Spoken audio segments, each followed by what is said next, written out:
Qué bueno que podemos comenzar juntos esta reunión de oración. Qué bueno que estamos juntos este miércoles 25 de septiembre, 26 de septiembre. Entonces, vamos a comenzar como siempre nuestra reunión de oración reflexionando en la palabra del Señor. Y para ello les pido que puedan tener abiertas sus Biblias en el libro del profeta Miqueas, capítulo 6, versículos del 6 al 8. De acuerdo al plan de lectura anual, estamos leyendo los profetas menores y bueno, creo que es muy valioso que podamos reflexionar en lo que nos dicen estos eh, dos versículos, esos tres versículos, así que vamos a reflexionar en ello. El título de la reflexión de esta noche es Dar a los demás lo que hemos recibido. Dar a los demás lo que hemos recibido. Así que este pasaje en Miqueas capítulo 6 versículos del 6 al 8 comienza con una pregunta y creo que es la pregunta más importante que cualquier persona pueda realizar. Y después de esa pregunta, Miqueas plantea dos respuestas que son incorrectas, que las plantea a través de preguntas retóricas, y después da la respuesta correcta. Entonces, así vamos a reflexionar en este pasaje. Primero la gran pregunta, después las dos respuestas incorrectas y finalmente la respuesta correcta. Entonces, veamos primero cuál es esta gran pregunta que está haciendo Miqueas ahí en el capítulo 6, versículo 6. Fíjense lo que dice: ¿con qué me presentaré ante el Señor y me postraré ante el Dios Altísimo? ¿Con qué me presentaré ante el Señor y me postraré ante el Dios Altísimo?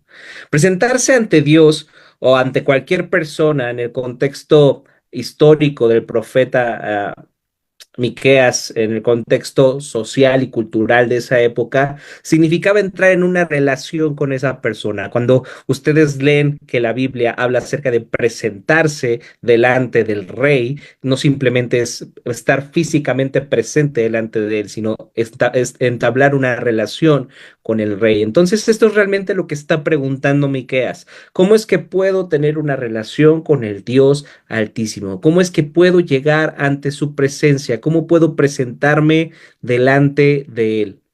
Y fíjense, todas las culturas antiguas creían que detrás del universo natural había un poder trascendente, absoluto y divino. Y todas las culturas antiguas creían que éramos tan pequeños ante ese poder que no podíamos presentarnos directamente ante este Dios trascendente, absoluto, divino, altísimo. Nosotros somos mortales y ese Dios es un Dios altísimo y trascendente, infinito. Había un abismo entre nosotros y Dios. Esa es la razón por la que todas las culturas antiguas tenían templos. ¿Se han dado cuenta de eso? ¿Han pensado alguna vez, oye, por qué no solamente los israelitas tienen templos? No, también las otras personas que practicaban otras religiones, que tenían otros dioses a quienes adorar, también construían templos. Porque nadie creía que simplemente se podía tener una relación con Dios. Todos sabían, todos entendían que había una barrera que nos separaba, había un abismo que nos mantenía alejados y solo esa distancia podría ser acortada a través de sacerdotes, a través de sacrificios, a través de rituales y a través de cosas así.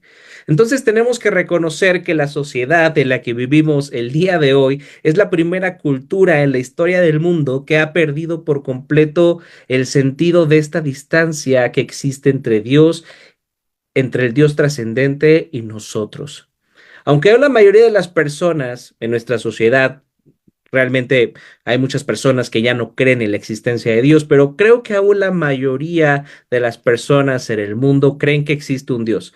No todos ellos creen que este Dios es el Dios que nos muestra la Biblia, el Dios del que habla la Biblia, pero la mayoría de las personas en el mundo creen que existe una divinidad que creó todo lo que hay en este mundo. Y la idea de que existe una brecha, la idea de que existe este Dios trascendente al que no podemos acceder tan fácilmente, el que existe este abismo que nos separa, es una idea que existía en las culturas anteriores, pero en este tiempo realmente ya no se tiene esa idea, ya no se tiene ese pensamiento de que hay una distancia, que hay una brecha, que hay un abismo entre Dios y nosotros, porque cuando todo el mundo dice que cree en Dios, cree en un espíritu de amor.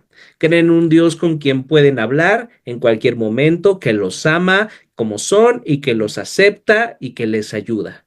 Ese es el tipo de Dios que se imagina que las personas en nuestra cultura, en nuestro tiempo, en nuestra sociedad se imaginan. Entonces la pregunta que hace Miqueas es una pregunta incomprensible probablemente para la mayoría de las personas en medio de esta sociedad, pero esta pregunta no era tan incomprensible para las personas en el tiempo de Miqueas. Para la mayoría de las personas en el mundo a lo largo de la historia, si hay un Dios, este Dios es altísimo, este Dios es trascendente, es grande, es increíble, es santo. ¿Cómo puedo yo entonces tener una relación con Él? ¿Cómo puedo yo, una persona finita, defectuosa, limitada, llegar a tener una relación con este Dios tan grande y tan exaltado? Esa es la pregunta que se está haciendo Miqueas.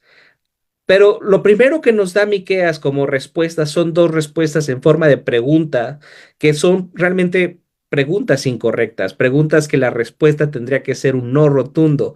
Están en la segunda mitad del capítulo 6 estas preguntas en forma de respuesta que da Miqueas y luego también en el capítulo 7. La primera respuesta incorrecta es esta. Fíjense cómo continúa el versículo 6. Dice, ¿podré presentarme con holocaustos o con becerros de un año?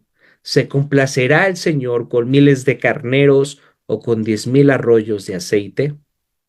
Esa es una pregunta retórica, como mencioné hace un momento. La respuesta obvia aquí es no. Observen cómo dice, ¿me presentaré ante él con holocaustos o con becerros de un año?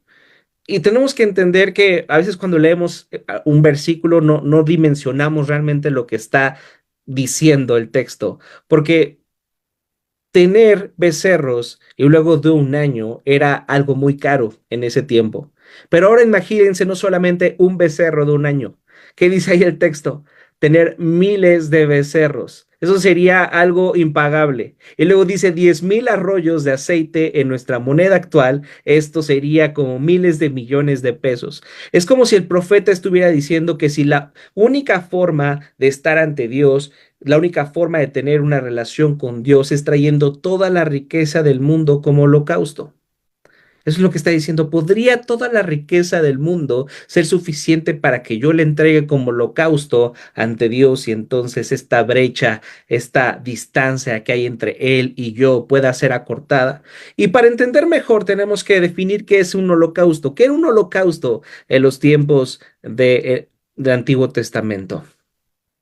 Fíjense, los holocaustos eran el sistema de sacrificios donde los israelitas ofrecían algo a Dios para que sus pecados fueran perdonados, para que fueran aceptados por Dios y no fueran destruidos por su pecado. Y Miqueas está preguntando, si sacrificara toda mi riqueza ante ti, Dios, si podría yo dar todo lo que soy, todo lo que tengo ante ti, Dios Altísimo, ¿podría así tener una relación contigo? ¿Podría ser así aceptado por ti? Y la respuesta, desde luego, a esta pregunta es no. Estamos acostumbrados a que en nuestra cultura todo se resuelve con dinero. Podrían decir que el dinero no da la felicidad, pero ¿qué tal quita los nervios?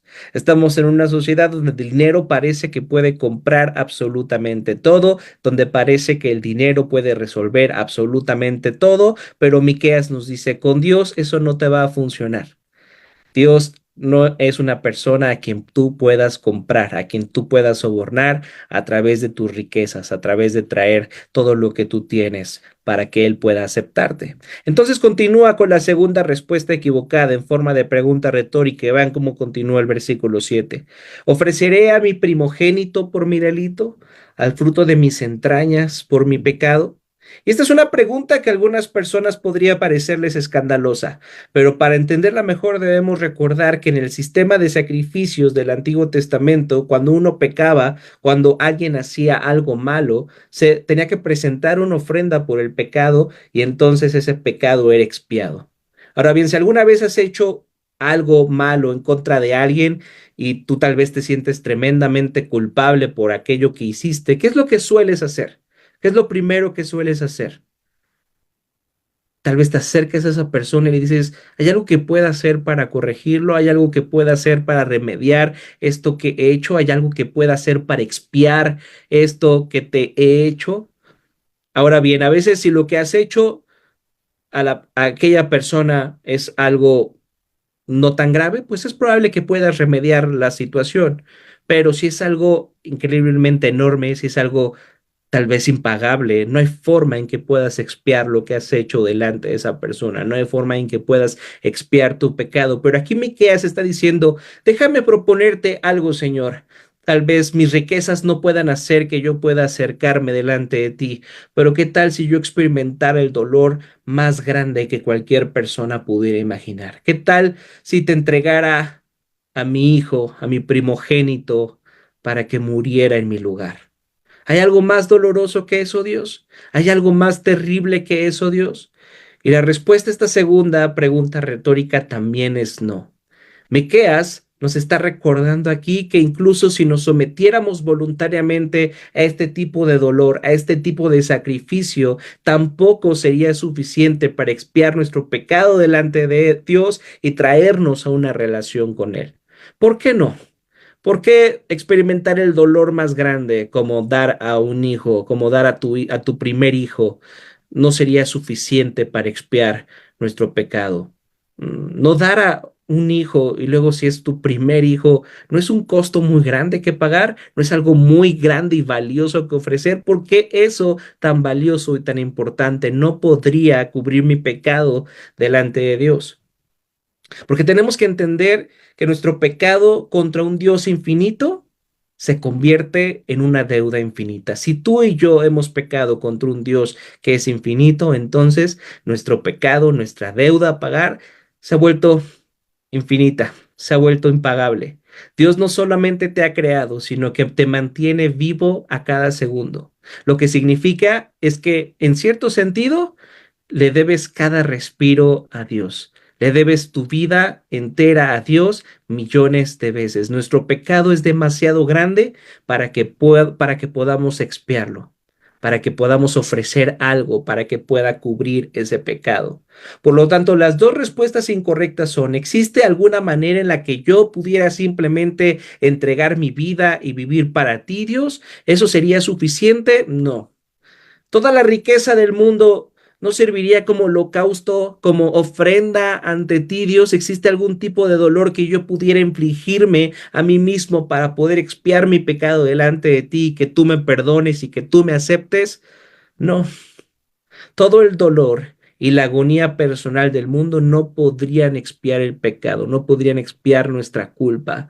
Y mira, lo que eso realmente significa es que no hay nada que tú y yo podamos hacer para merecer y garantizar una relación con Dios, con este Dios altísimo.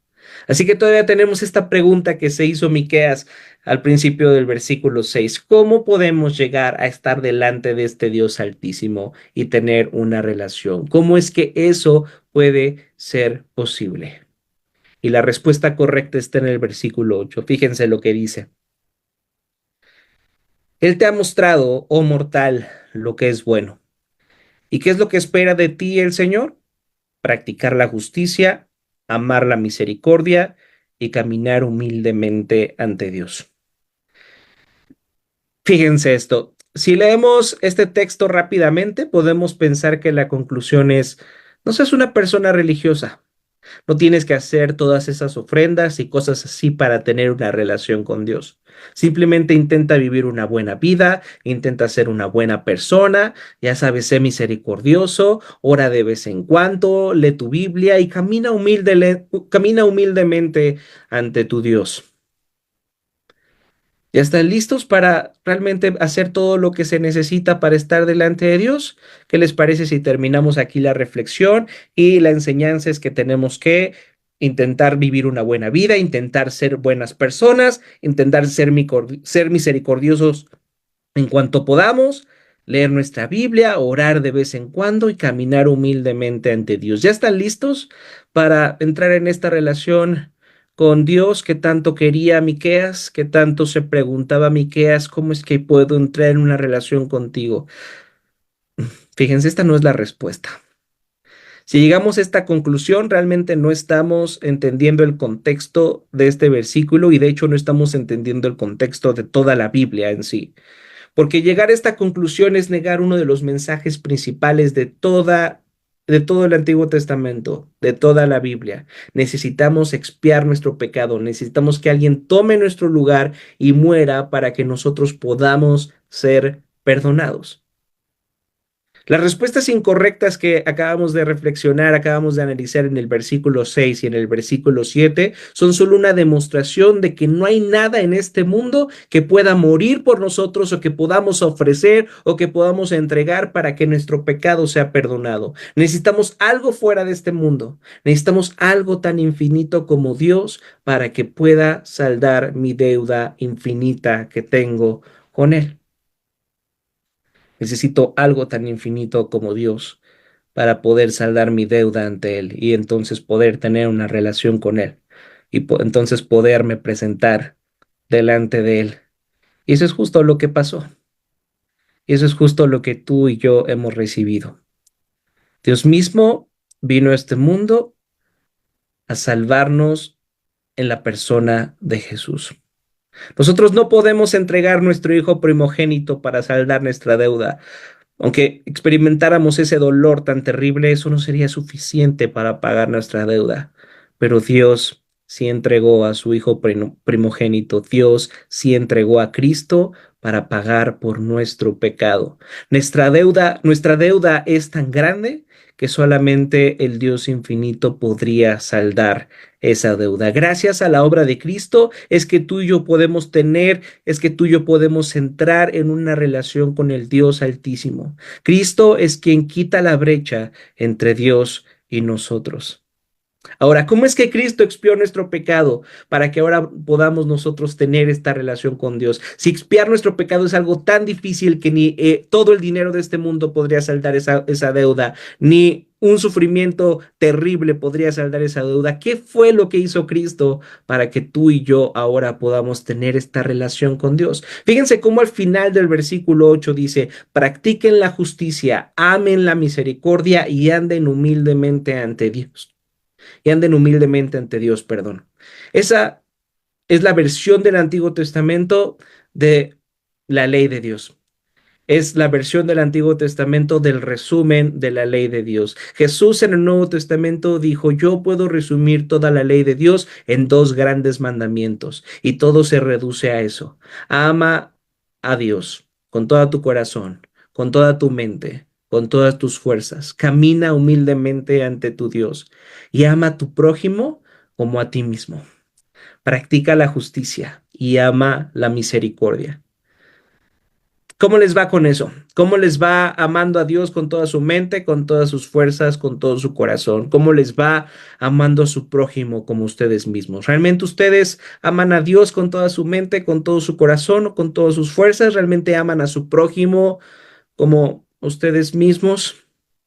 La verdad es que no. La verdad es que solemos amar a las personas y eso nos beneficia de alguna manera.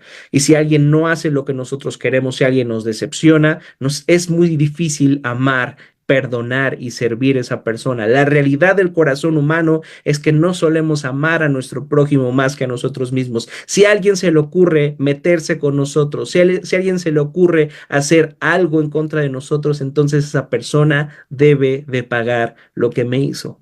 Así es como funciona el corazón humano. Esa es la realidad del pecado dentro del corazón humano.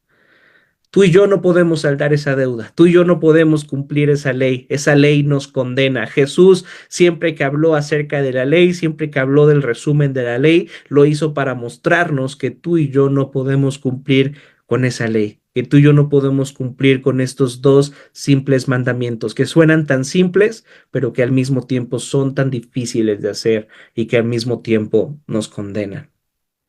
Sin embargo, Cristo sí pudo cumplir con estos dos mandamientos. Cristo amó al Padre con todo su corazón, con toda su mente, con todas sus fuerzas e hizo su voluntad. Disfrutó hacer la voluntad de Dios, estuvo dispuesto a hacer todo lo que fuera necesario para cumplir la ley en nuestro lugar. Cristo vivió la vida que tú y yo no podemos vivir. Cristo cumplió con la ley que tú y yo no podemos cumplir. Cristo vivió conforme a la ley que tú y yo no podemos vivir conforme a esa ley. Y al mismo tiempo, Cristo el ministerio de Cristo es la demostración más real, más profunda de el amor al prójimo. Cristo, siendo Dios, hizo a un lado su gloria para venir a este mundo, respirar el polvo de la tierra, venir aquí a tener que experimentar cada una de las experiencias humanas que tú y yo experimentamos este mundo, el dolor, el miedo, el sentir, el sentir la desesperación, el sentir que las demás personas nos decepcionan. Todo eso lo experimentó Jesús al estar en este mundo. Él experimentó el sufrimiento más grande, el peso de tu pecado y de mi pecado en la cruz. Esa es la demostración más grande de amar al prójimo, porque Cristo hizo eso, porque era lo que tú y yo necesitábamos para poder quitar esa brecha que existía entre Dios y nosotros. Fíjense cómo el versículo 8 dice, Él te ha mostrado, oh mortal, lo que es bueno. Dios nos ha mostrado su bondad en Cristo Jesús. Cristo nos ha mostrado lo que es bueno en Cristo Jesús, a ti y a mí. Y ahora, al poder comprender lo que Cristo ha hecho por nosotros, es que nosotros podemos responder a Dios. Fíjense la siguiente pregunta después de que dice Miqueas, Él te ha mostrado, oh mortal, lo que es bueno. Dios te ha mostrado tu bondad, su bondad. Y luego pregunta a Miqueas, ¿y qué es lo que espera de ti el Señor? Realmente no espera de nosotros nada. No hay nada que tú y yo podamos ofrecerle a Dios para poder ser aceptados. No hay nada que tú y yo podamos hacer para pagar la deuda. Sin embargo, Cristo ya pagó esa deuda. Cristo nos ha mostrado, Dios nos ha mostrado su bondad a través de Cristo y Él ya ha pagado la deuda que nosotros no podemos pagar y entonces ahora podemos responder a esta salvación tan preciosa que se nos ha ofrecido. No para ganar esa salvación, sino porque ya hemos recibido esa salvación. La respuesta, ¿cómo podemos presentarnos delante de Dios y estar ante su presencia y tener una relación con Él? Es Cristo. Cristo es lo único que nos capacita a ti y a mí para poder presentarnos delante de Dios. La siguiente pregunta es, ¿qué es lo que espera el Señor de ti? Después de eso, después de que has recibido esta bondad tan grande, esta gracia tan grande, esta misericordia tan grande, ¿qué es lo que espera de ti el Señor? Que puedas ofrecer a los demás lo mismo que tú has recibido, dar a los demás lo que tú has recibido. Dice, practicar la justicia. Practicar la justicia significa preocuparse por los demás. Preocuparse por los pobres, preocuparse por los inmigrantes, preocuparse por los marginados, preocuparse por las clases vulnerables y hacerles justicia y cubrir sus necesidades, ver por sus necesidades, amar la misericordia. ¿Cómo es que tú y yo podemos amar la misericordia? Cuando entendemos esa misericordia que se nos ha ofrecido. Y entonces ya no se trata de vengarme, ya no se trata de que si alguien me ha hecho algo, entonces esa persona tiene que pagar. No, porque entiendo que Dios no me ha tratado así a mí. Él no me ha hecho pagar por lo que yo he hecho. Él hizo pagar a Cristo por lo que yo he hecho. Entonces, como Dios entregó a Cristo para que Él pagara por lo que yo he hecho y así poder reconciliarse conmigo, ahora yo puedo perdonar a las otras personas por lo que me han hecho y ofrecerles misericordia, ofrecerles amor, caminar humildemente. Este mundo no se trata de mí. Este mundo se trata de aquel que me salvó, que es Cristo, y entonces de todo lo que yo he recibido, de eso mismo que yo he recibido, ofrezco a los demás. Eso es lo que el Señor espera de nosotros. No que nos ganemos nuestra salvación, sino que respondamos a esta salvación tan grande que Él nos ha ofrecido en Cristo Jesús, el único que ha podido romper la brecha, el único que ha podido romper el abismo que existía entre Dios y nosotros y nos ha traído a una relación con Él y ahora podemos llamarle Padre. Y ahora podemos estar en una reunión de oración en la Ciudad de México, a través de Facebook Live, a través de Zoom, y orar a ese Padre con la certeza de que escucha nuestras oraciones y está obrando su buena y perfecta voluntad en nuestras vidas y en la vida de todos los demás.